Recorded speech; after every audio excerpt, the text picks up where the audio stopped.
Hi മുഷി. Okay, അപ്പോൾ flutter ഇപ്പോൾ join ചെയ്തിട്ട് കുറച്ച് ദിവസമായി, ഒരാഴ്ചയല്ലേ? ഓക്കെ, എന്തായിരുന്നു ഫ്ലട്ടർ സെലക്ട് ചെയ്യാൻ കാരണം? എന്താ? ഞാൻ പ്ലസ് ടൂല് കമ്പ്യൂട്ടർ സയൻസ് പഠിച്ചിരുന്നു. അങ്ങനെ എനിക്ക് കോഡിങ്ങിനെ കുറിച്ച് താല്പര്യം. ഓക്കെ, കരിയർ അതിലോട്ട് തന്നെ സ്വിച്ച് ചെയ്യണം എന്നുള്ളൊരു താല്പര്യം. കുറച്ച് ടഫായിരുന്നു. ഇവിടെ വന്നപ്പോൾ ഇത്രയും സിമ്പിൾ ആണ്. ക്ലാസ്സും കാര്യങ്ങളൊക്കെ എങ്ങനെയുണ്ട്? ക്ലാസ് ഡൗട്ടൊക്കെ തീർത്തിട്ടുണ്ട്. ഓക്കെ, ഇപ്പോൾ വേണമെങ്കിലും നിങ്ങളിപ്പോൾ മോർണിംഗ് ബാച്ചിലാണല്ലേ ഇപ്പോൾ കയറിയിട്ടുള്ളത്? ഓക്കെ. ഹായ് സാലേ, ഡിഗ്രി ഏതായിരുന്നു ചെയ്തിരുന്നത്? BBA ആയിരുന്നു. അപ്പോൾ BBA ചെയ്ത ഒരാൾക്ക് ഫ്ലട്ടറൊക്കെ ചെയ്യാൻ കോഡിങ് ഇപ്പോൾ ഓക്കെ ആണോ ചെയ്യുന്ന സമയത്ത്? ഓക്കെ, നിങ്ങൾക്ക് ഡയറക്റ്റ് ബേസിക്കും കാര്യങ്ങളൊക്കെ ഇയാൾക്ക് ഓൾറെഡി അറിയാമായിരുന്നില്ല, പാഷനേറ്റ് ആയിട്ട് ചെയ്ത് പഠിച്ചിട്ടുണ്ടായിരുന്നു. ഹായ് റിഷാദ്.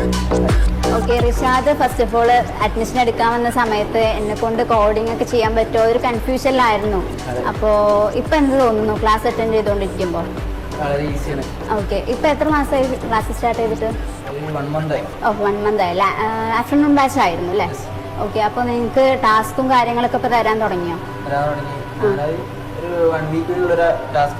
ഒരു ലിമിറ്റ് ടൈം തന്നിട്ടാണ് ചെയ്യുന്നത് അല്ലേ? ടാസ്കിൽ ടൈം തന്നിട്ട് ആ ടൈമിനുള്ളിൽ സബ്മിറ്റ് ചെയ്യുക അല്ലേ? ഓക്കെ, അപ്പോൾ നിങ്ങൾക്ക് ടാസ്കും കാര്യങ്ങളും ചെയ്യുമ്പോൾ അതിന് വേണ്ടിയിട്ടുള്ള ഗൈഡ് ലൈൻസ് അഡ്വൈസും കാര്യങ്ങളൊക്കെ സാർ തരുന്നുണ്ടോ? ഓക്കെ, സാർ ഭയങ്കര ഫ്രണ്ട്ലി ആയിട്ടാണ് ചെയ്യുന്നത്. ഓക്കെ, ശരി, താങ്ക് യു.